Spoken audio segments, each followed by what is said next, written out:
Hello, our viewers and listeners. Welcome to another edition of The Other Perspective with me, Abel Eseru. Today, we are joined by three seasoned civil society activists, and they were also once journalists. We are joined by Henry Muguzi, who is an expert in the field of electoral democracy, Mr. Felix Kafuma, who is an expert in the arena of political finance, and Farida Lule, who has also worked in the area of electoral democracy for so long. So today we shall be discussing about legitimacy of civil society in Uganda, countering the narrative of the oppressor.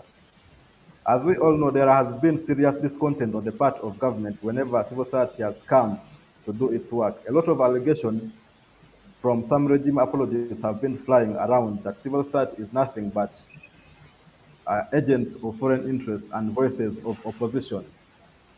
There are also claims that there are self-seeking persons who pursue selfish interests.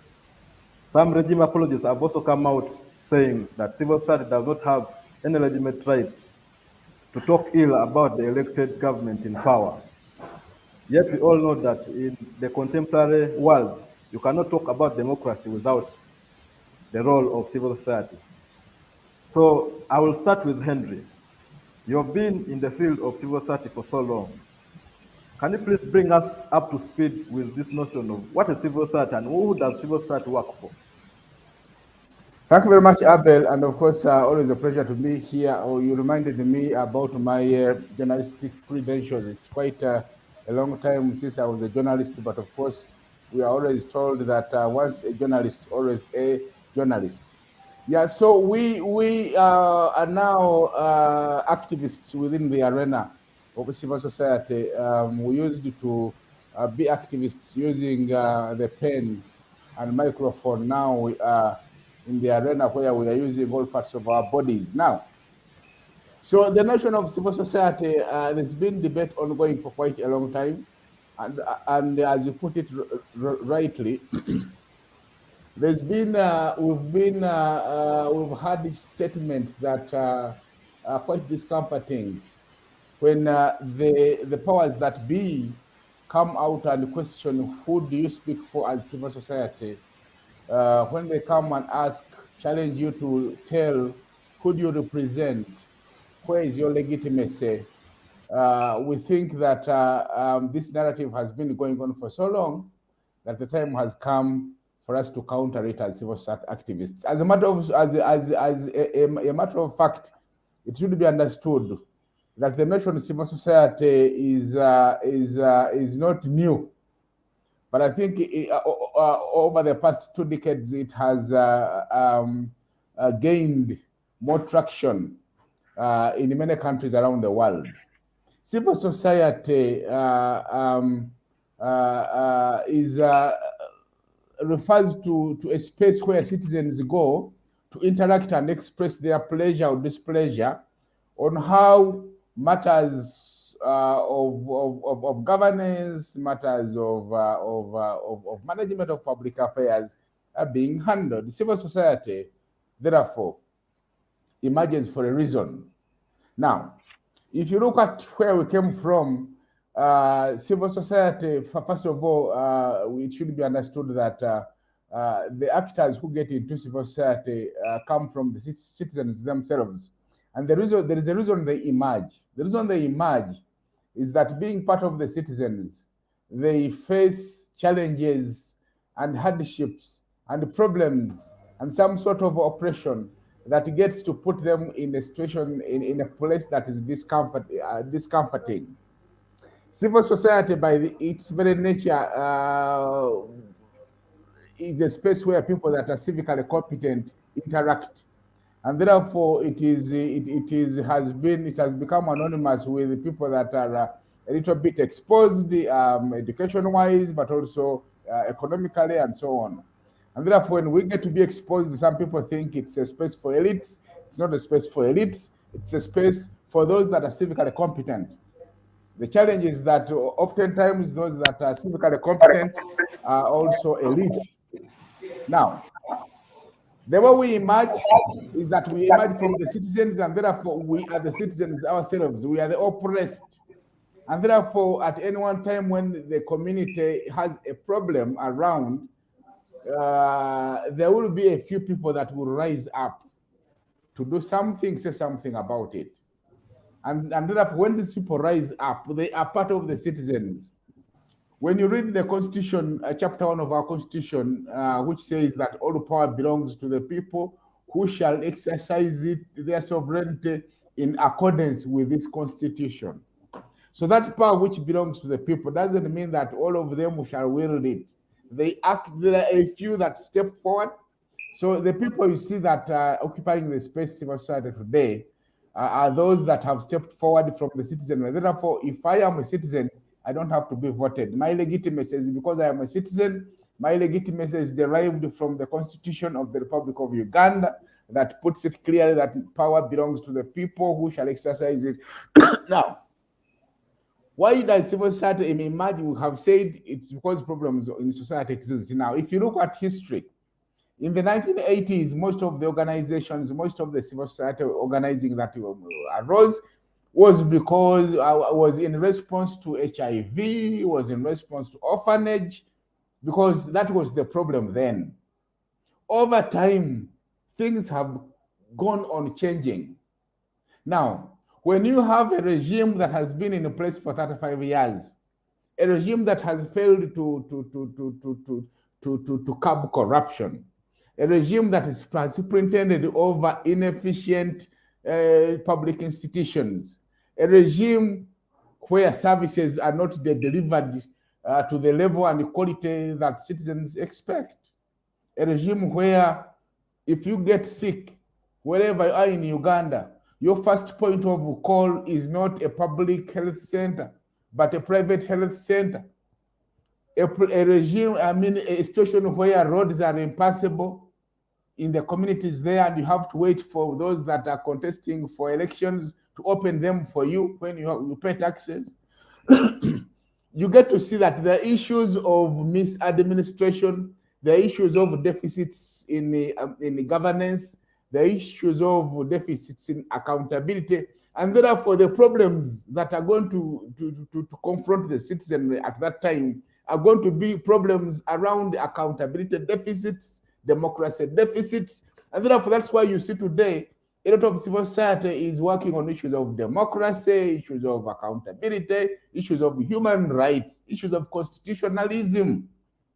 And when we come and interact around this space, they say, these are elitist voices. Who do you represent? But the thing is, if there was no, if public affairs were being managed in a way and manner that we are satisfied with as citizens and taxpayers, if we had responsive individuals in public offices that were linked and connected to the needs and aspirations of the citizenry, there will be no need for civil society. So in circumstances like these, this is when civil society emerges. Now, when it emerges, it needs to organize. So civil society is a form of citizen organizing, and to organize, you need funds, and therefore it is normal that organizations will formalize, because if you don't formalize and hire staff, you will face burnout. You can burn out in 1 month and you go back home. For you not to burn out, then you have to formalize and have offices and hire staff who will be looking at the different technical aspects that you need to keep the fire burning. So that's why we formalize, and now the law requires that we also register as NGOs. We go register and then have to meet all the obligations of a registered organization. So this is what civil society is in a nutshell. This is my understanding of it.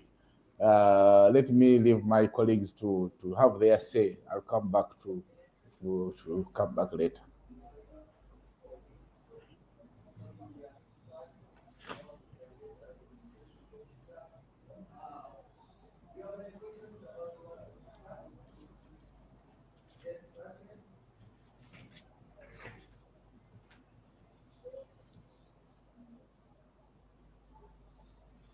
We are seeing a lot of civil society organizations working in the arena of democracy and accountability. And we are seeing that there are a lot of narratives that have been making rounds that civil society are agents of foreign interests, because each time they are trying to expose the deficits and on accountability and governance in the regime, They are claimed to be foreign agents. What is your opinion on that narrative? Is that my question, Abel? I didn't. You had. Farida. Farida. Okay. Yes.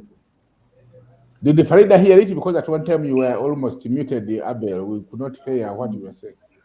Okay, I'm building on Henry's point, where you've just given us a background on what civil society is all about, and you've said currently, right now, there are very many civil society organizations working on the arena of accountability and governance, because those are some of the areas where there are deficits. So we are also having a lot of narratives that have been developing from some of the regime apologists that civil society are more of actors of foreign interests. Each time civil society comes out to try to paint a picture of how their governance deficit and accountability deficit. So what is your view on that narrative that civil society are more of foreign agents? Okay, thank you. Thank you, Akfim, for this opportunity. I partially would say they are right, because they think that we are depending on international donations, but also would be able also to say the same, because maybe 40% of the national budget is actually co-funded by international or development partners. So why would one come up to say, because they would be actually in the better position to say that actually this money is coming from here or there. Before anyone brings in money to this country, they have to actually get acknowledgement from government, and government knows where we get money and how. Before we even write proposals and seek for this money, government is in the know of where we get the money and how much we are actually going to get. So that I think they are just being not fair to the civil society that is doing hard work. And actually, they have spread this through. There are times when I went to a radio talk show, and you'd see people from government were saying, these people are getting money. They are getting a lot of money from development partners, and they are actually pushing issues that the development partners want them to push. And you ask yourself that if I talk about elections, and I'm saying that here you have not been able to actually play your mandate as per the constitution, is that a foreign policy? So, and when someone talks about corruption, that your government people are actually swindling a lot of money, is that a foreign policy? Are you pushing for foreign interests? So I think government should should understand that the mandate of civil society is drawn from the constitution, and they should allow civil society to play their part. I think they have not been able to evaluate the impact civil society has made to this country. If they are able to evaluate, then the narrative, I think, will change. Because if you look at the reports that have been presented by a number of civil society groups on different issues, most of these reports, government has given a deaf ear to actually look at them, even giving them audience. But the same government is very busy tarnishing the name of civil society organizations, and actually it has gone ahead to tarnish to look for individuals. So I think it's high time for us to. I think we have said enough, and we have watched whatever has gone wrong. When you see that someone is not understanding your role or your mandate, let us, as civil society, go back to the drawing board and see how we can engage government to actually understand the role. Maybe they don't understand the role of civil society in Uganda. I know they have put regulations.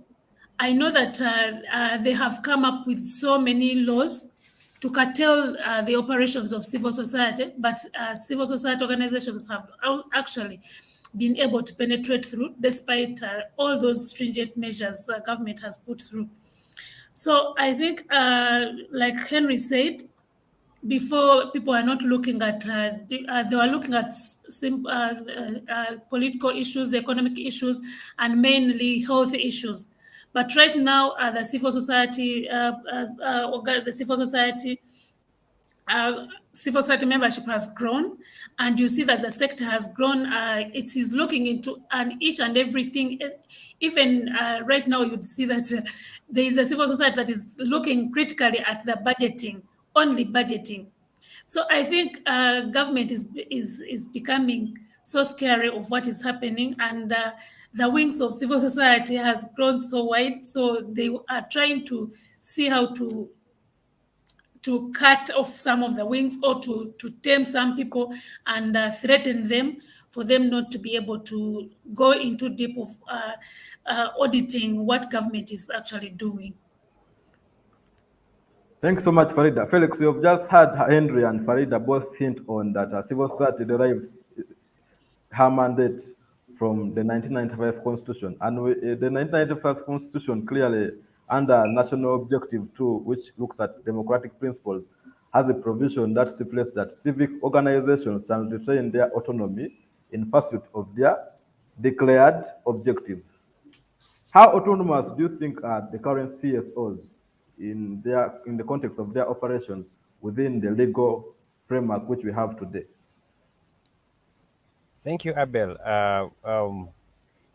Allow me to make a contribution to the first narrative that has been presented by my colleagues Farida and Henry. And I want to help people who are probably wondering how do we then find ourselves as a sector at a point where we are locking horns with government, or government. I want to call it government is trying to act ignorant about the sector, which I don't want to believe so. If you agree with me, you know that civil society as a sector, it existed before 1961 in the pre-colonial days. In actual sense, I was reading somewhere and I came across interesting information that by 1961 we had over 39,000 registered organizations, and these were mainly in the form of trade unions, agriculture organizations, and the formal sectors. But at that point in time, they were mainly engaging on issues around issues of equity, issues of rights to economic development. They were the vehicles through which the country was able to have leaders that ushered us into independence. But the turbulence between 62, shortly after 62 and up to 70s and 80s, we see civil society actors, this sector being affected by that turbulence, and the numbers dwindled significantly. Now, in 1996, when the Museveni's regime came to power, we had about 200 civil society organizations, actually NGOs, but many of them at that time were focusing on social and mainly social and economic issues, not political, because at that point in time, the infrastructure to provide social services had been broken down because of the long turmoil Uganda had gone through. Now, at the advent of multi-party politics, that's when you start to see, from around 2004-05 onwards, you start to see now another need arise about inclusive governance. And that's why I talked about how civil society is very critical when you talk about democracy, about inclusive governance. That was now the new narrative of how now under a multi-party dispensation, how do we have alternative voices? How do we engage government? How do we check government? How do we have all these other voices accommodated? We now see the surge of civil society actors focusing on political issues around rights, issues around transparency and accountability. So we now start to see, now government is now, at first, it was okay. But as we talk now, I must tell you that if you ask Ugandans, what is the main problem of Uganda as a state, they will tell you that governance is the main challenge. The governance problems are the problems that sum up Uganda's dilemma at the moment. That means that because civil society emerges to address a need at that time, the need at that time right now are issues around governance. And that is why you see more of the civil society actors engaging on governance issues, because that's where the problems are. That's where most of the issues are, and justifiably so. That's where now the kind of, I call it, the mandate and focus is shifting to. Now, government isn't comfortable about that area, but that's the space. That is the need that is now warranting civil society to occupy a space and address those needs. Now, so as we talk now, we have over 14,000 NGOs, but you will find that a good number of them somehow engage on issues around governance. Even those who are doing something around service delivery, which government is more comfortable about, they find themselves engaging on legal issues that are governance in nature, that are affecting social services. So that is the transition of civil society from a space that was mainly engaging on issues around economic rights, to a space that came to issues around social rights, to now a space that is more active on issues around political rights, because political issues that are affecting now the social service sector, like I said. Now, the question you particularly asked, whether we, how autonomous is civil society as a sector? In my opinion, I think it is difficult to say civil society is entirely autonomous. But the issues civil society stand for are these issues. You cannot paint them a color. You cannot give them a pattern. You cannot give them influence of a country. Corruption is a problem that affects everybody. Before even we start to discuss the autonomy, the problems that are galvanizing the existence of civil society and the activities of civil society in that sector or in that space are problems that do not warrant us to argue whether civil society is autonomous or not. But yes, to an extent, you would find that sometimes civil society is influenced by the development partners who give it resources, because probably they are more interested in addressing a specific social need, depending on how they understand it. But that kind of influence does not in any way dilute the problem or the issue that the civil society is trying to address. Secondly, also right now, we are starting to see the action of the state through either legislation or through moderation of civil society activities, or through regulation of civil society activities, that's starting to influence and affect the autonomy of civil society organizations. You see, when you have a legislative framework and actions of a state that start to be so prescriptive, to tell you how far you can go, where you can go, what you don't have to do, not necessarily to regulate civil society, but to police and contain and control civil society. You curtail the autonomy within which civil society can function. So I can tell you categorically, clearly, that the civil society is not necessarily autonomous. The autonomy of civil society is a debatable gray area, and that's why this explains why some civil society actors, depending on which hand is influencing the autonomy, they behave in a certain way. Right now, we have a number of actors that have decided to go into what we call self-censorship because of the actions of government. But we've also seen civil society actions, that civil society scaling down its actions because its funding primarily depends on development partners who also now are having challenges. For example, we all know what happened to DGF.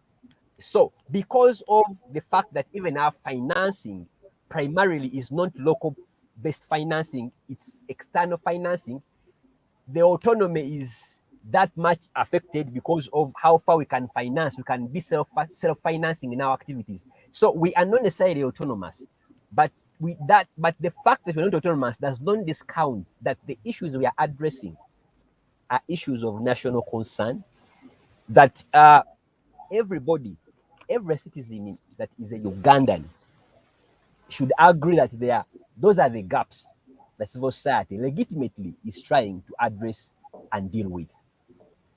Maybe let me add something there. Because you see, we live in a country that a society that is quite perceived to be very corrupt, and therefore, when we go to recruit or socialize,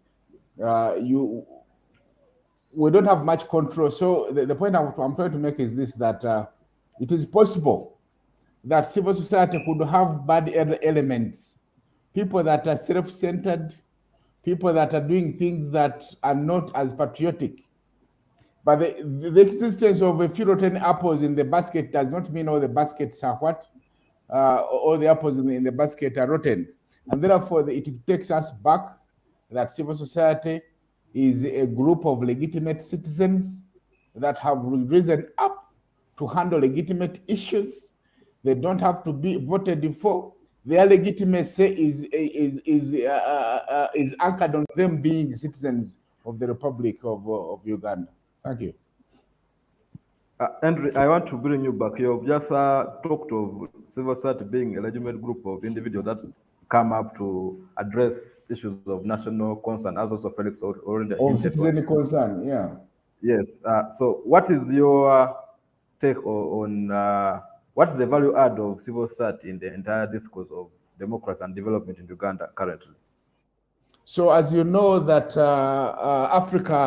African states by nature were autocratic, and therefore we went to the West and borrowed something called democracy. So, when you borrow something called democracy, you have to take it in its entirety.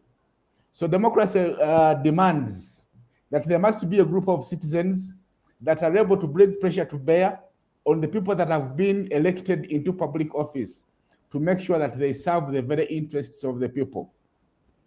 Democracy also tells us that politicians, by their very nature, are bound to be self-centered and self-seeking and forget about the citizens. And therefore, if you don't have a citizenry that gets to ask those hard questions, that gets to kind of shine a light on the things that they're doing wrong, then you are likely not to benefit. This is what we see the Western democracies doing. This is what we see growing democracies doing. And therefore, the first role of civil society is to make sure that there is a group of citizens that are able to get pressure, to bring pressure to bear on the people that have been entrusted with the responsibility of managing public offices, to ensure that the resources of the country are managed in the very best interests of the citizens, and that the interests of the citizens are taken care of and reign supreme. That's the first contribution of civil society. It is very critical. Without civil society, you cannot have responsive governments. Whether it is America, if the American citizens don't rise up, that American government will not be responsive. The same to Europeans and so on. The other thing about civil society is, you see, they project the views and interests of citizens. It is civil society that picks up these views and projects them to the people that hold public office, that hold power, and others that want to do something about it. To that end, again, civil society becomes very interesting. Now, when it comes to Uganda, we have been forced to register as NGOs. Okay. Now, when you register as an NGO, then there are things you have to live up to, including we provide employment, we pay taxes, we make contributions to National Security Fund, and the people that we provide employment for have people they support, and those people they support others. We provide a market to quite a number of service providers that supply the services we use. To that end, economically, we make a significant contribution that you cannot underestimate. Number 3, we groom leaders. Civil society space is a space where leaders come to get groomed and get prepared for as future leaders. The truth must be told that whereas not all civil society actors are interested in politics, them providing this arena has been seen and it has proved to be a good training ground for future leaders. Number 4, you see, at a time when there is no hope, civil society serves to what? To restore hope in the citizens that are losing it. So if you broaden the discussion or the notion and definition of civil society to include the churches and other professional groups, community groups, and so on, then you get to see restore hope. Number 5 is service provisioning. Those colleagues of ours that work and operate as NGOs that supply services such as medical care, services such as education, services such as accredited facilities. Okay, these are significant contributions that civil society is making to the economy and the country, the national development in general. Back to you. Thank you so much, Henry, for that. Now we are going for a short break, then we shall return with more discussions.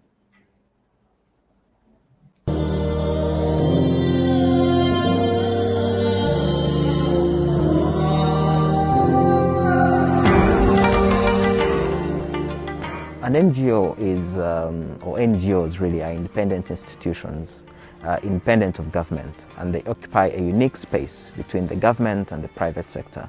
And in doing this, they do quite a lot of work, including holding government accountable, but also more importantly, complementing government where there are gaps in service delivery, where there are gaps in helping citizens to be able to understand their rights. So broadly, really, the key words here is that they are independent of government, that they occupy a space that is in between that of government and the private sector, or what we can call the market.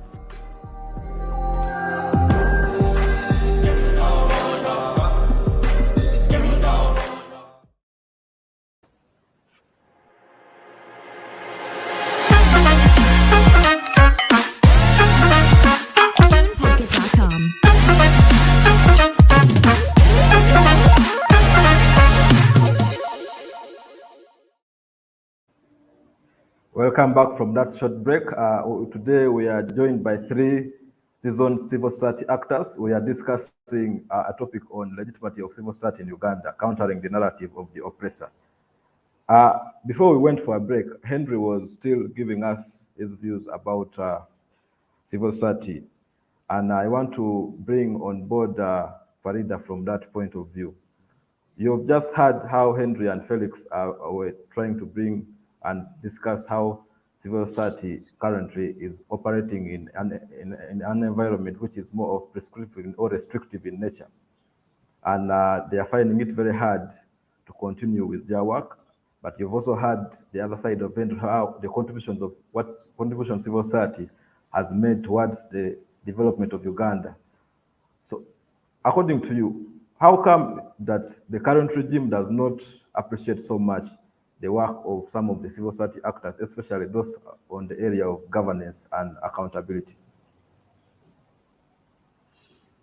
I think it is it is not something new, and I think this government only listens to itself. The reason why I say so is because on several occasions we've made contributions and have failed to recognize them. I want to ask my colleagues who are actually on this show, how many of my colleagues have been invited, actually maybe before even COVID-19, how many of them have been able to get that opportunity to actually be part of any government engagement, any government workshop, any government maybe conference?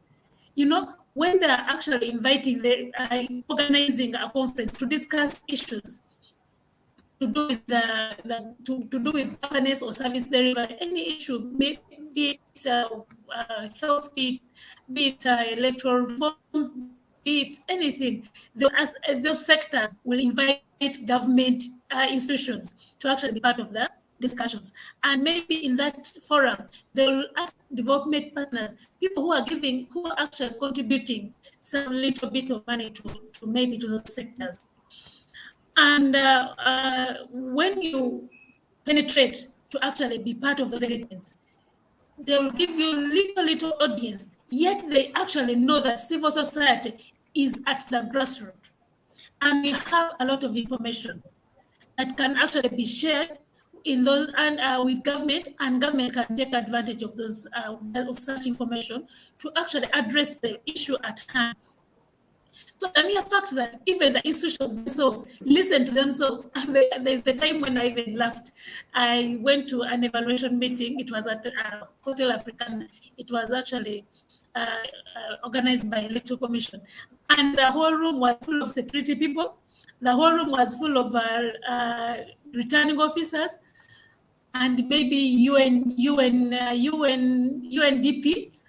and they were like themselves. And I asked them that now, whom are you evaluating? Because it looks like you're evaluating yourselves. So I think we should fight and see that government incorporates incorporates civil society organizations if they know that actually, for example, ACFIM is working on campaign financing. What is so hard for them to when they're organizing an event or a workshop? Why is it so hard for them to invite Henry to make a presentation? You will always see ACFIM or maybe NGO Forum or FHRI trying to organize workshops, and they will be talking, they will try as much as possible to invite government to be part of those discussions. Either they will send us a junior person, or maybe if they send a senior person, you have really endeavored to be on that person's neck to see that that person is attending your work. They see no value in the work that civil society is doing. So that is the reason why you will not see them actually coming to you. Only when you have made a lot of noise and the public has actually, you have triggered the public, that is when they can see, hey, now this person has become naughty. They will not even say this person has actually got a good job, has actually done a good job to make sure that we also understand where this problem is. But then they will begin saying, now we need to find to squeeze this person and squeeze and see that this person does not make noise, does not move any step further. So I think the narrative is so wrong, and they have to make sure that they understand who we are. So let me actually take the viewers a little bit to the NGO Bureau itself and the NGO Act. Not many of us know and actually understand the NGO Act and the regulations, but has the NGO Bureau taken on an initiative to say that before I punish these people, let me just teach them what the law requires of them. Let me have engagement. Let me have a workshop for civil society. Let me have different stakeholders engagements in civil society to let them understand what is required of them.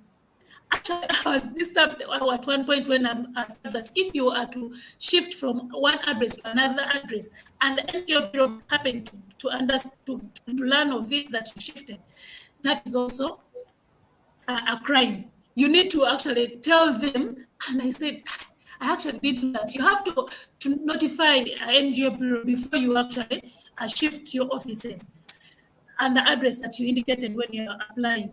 Then, it's not only the NGO Bureau, but all these other institutions. They find civil society organizations as enemies. And yet we are not enemies. We have tried our level best to actually help government to create bills. If you ask, actually ACFIM had a bill on campaign financing, and there are so many other private bills.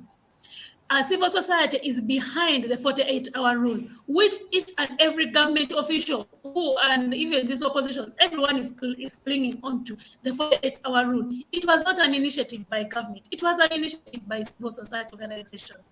You see, we have drafted different policies just to help them when they're stuck, you see, and we have actually got ahead to get one issue, and then we go ahead and make research about that issue.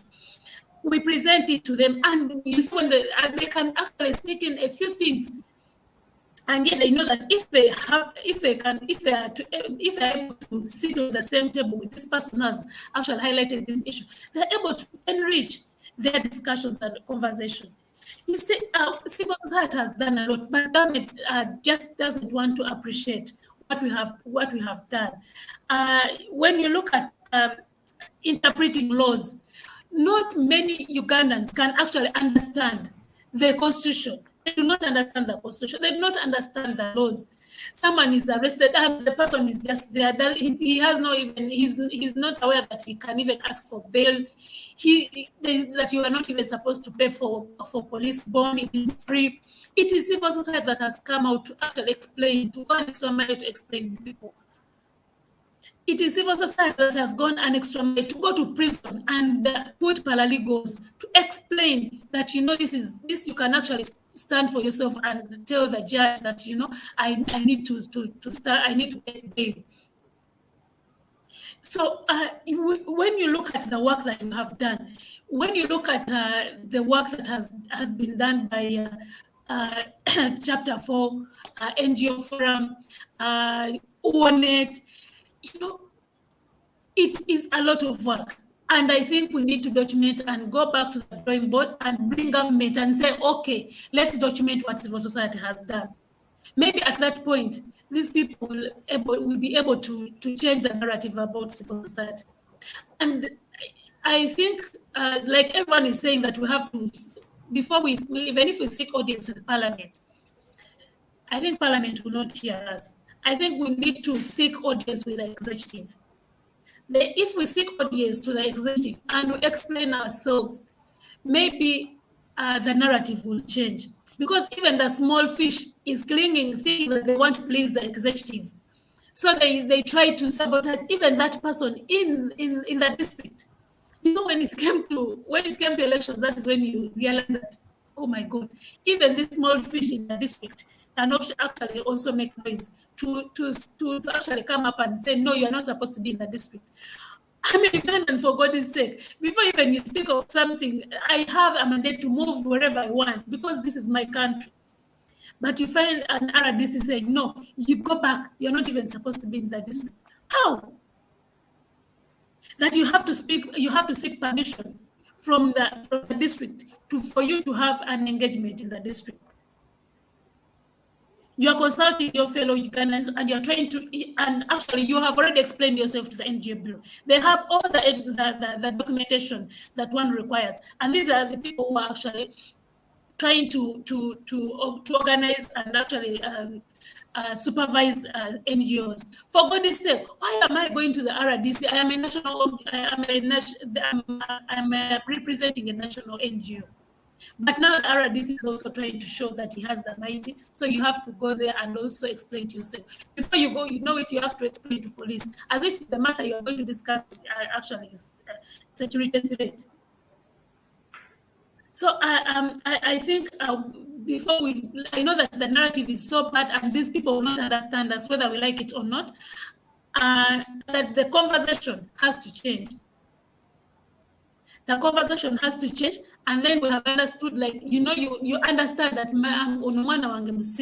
I know this child, and he's just different from others. So how do I handle this child? I have to go back and then maybe see how this person can understand me. So that is what civil society is supposed to do right now. First of all, we have to unite. Just like the teachers united, civil society in Uganda has not united. We are just like if you see a network of maybe 10, 15 organizations, but we are actually 14,000 organizations. But tell me, a day when you saw maybe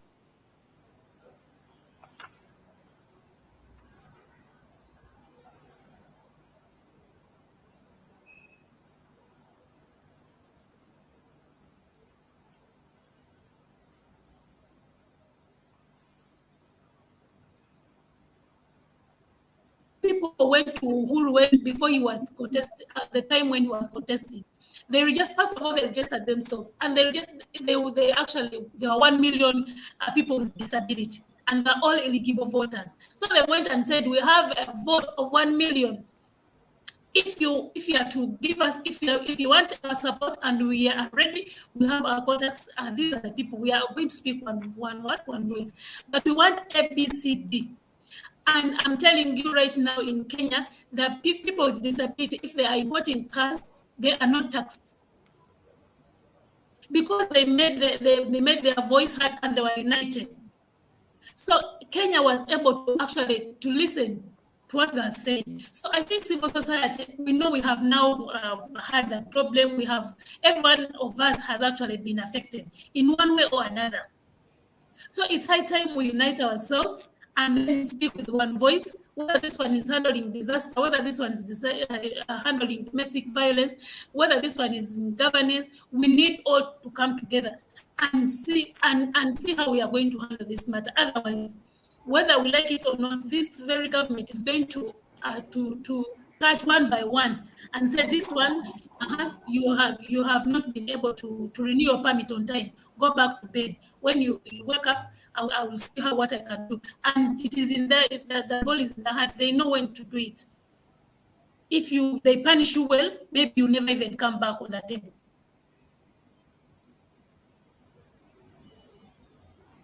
Okay, thank you so much, Farida. Felix, you've just had Farida give her points, and one of the things she has raised is that civil society is being looked at as an enemy to government. And we do know that civil society has done a lot to complement government, some of the gaps in the government. And I want to understand from you, do you think that each time civil society comes out to flag out some of the unlawful actions of the current regime in power, that qualifies them to be looked at, portrayed as an ally to opposition? Interesting discussions. Thank you, Abel. Let me pick it up from where Farida said, and I think let me help the viewers to appreciate the fact that in the last about 30 years, there have been two distinctive developments that are shaping the current narrative. The first development has been, you see, the NRM then was NRA.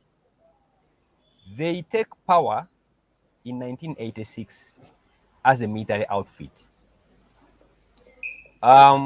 They take advantage of a system that had broken down. They embrace democracy and all its ideals. But you see, if you baptize me Felix, but when inside I'm black, inside I'm black African with an African name with roots of an African, but you give me a Christian name, it does not remove the initial DNA of me being a what? A Christian. Now, what am I saying? You have a group of fighters take over power. They are sent to power through a coup or a military activity. They are, in actual sense, their DNA and composition and their language is military.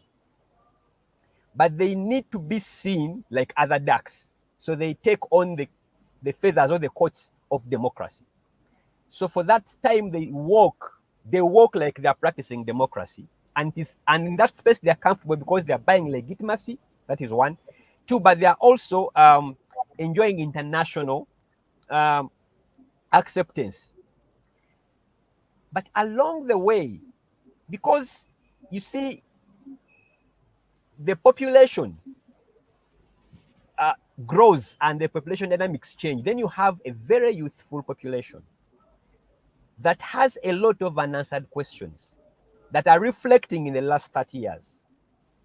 But also that population that I have seen NRA, thanks to they've kept saying that, you see, those are the people we immunized and those are the people we educated. That's why I've had this narrative that they have created the problem they are in, that they have created a population that has been immunized by NRA and educated by NRA, and now they're asking the tough questions. Fair enough. But this is a population which is mainly youth that only read about the turbulent history, but have current issues that are present, that are pressing, and they don't seem to see very tangible, concrete actions.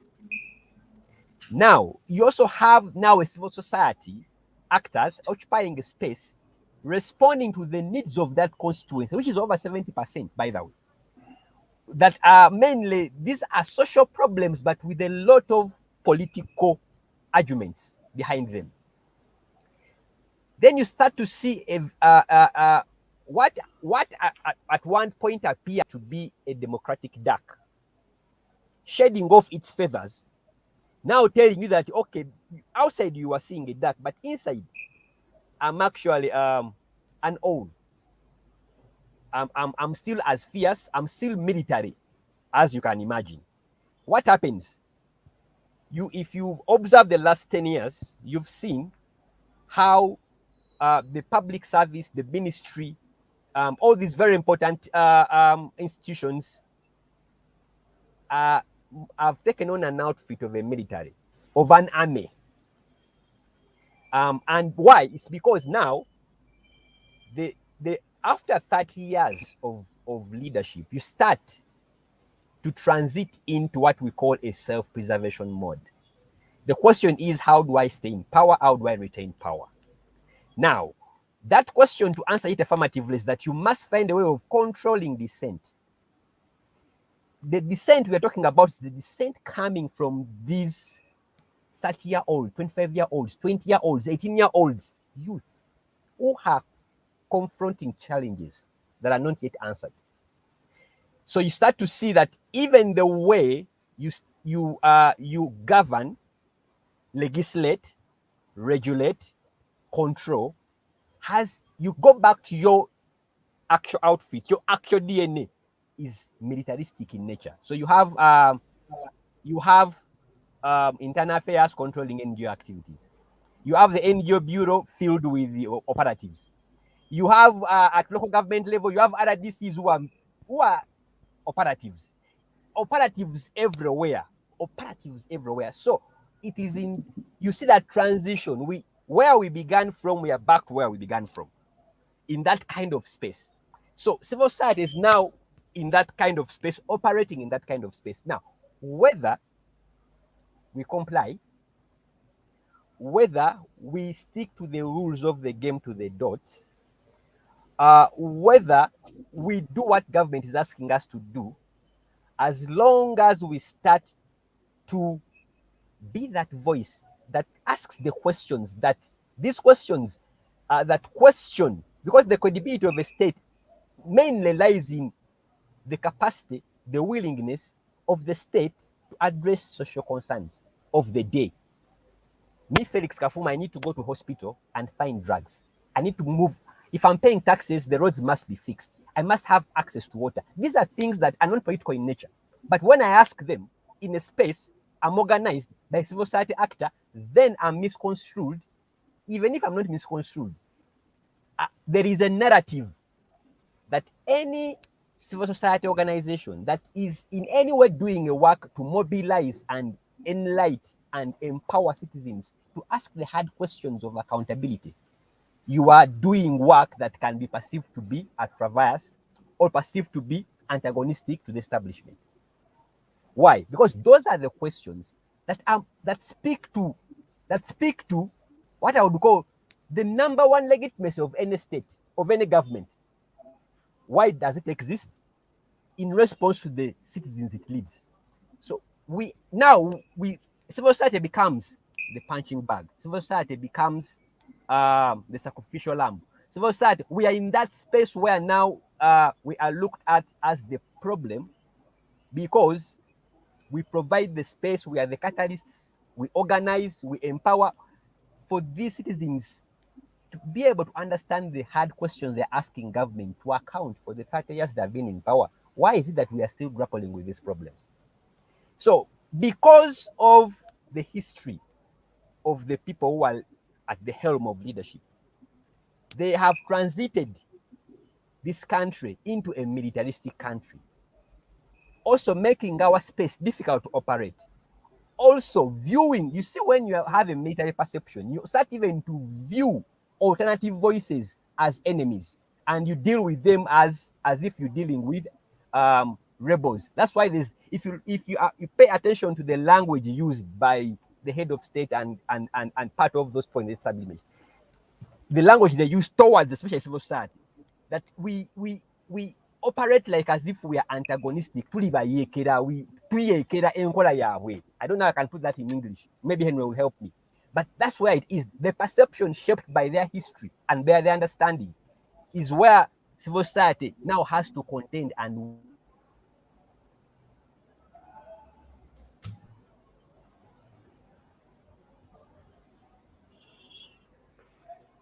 Oh, I think we have lost Felix due to network issues, but I would like to bring Henry from where just Felix has left us. Felix has just pinpointed how civil society has now turned to be a punching bag because every time they raise issues which makes government look ugly and as if they are not responding to issues.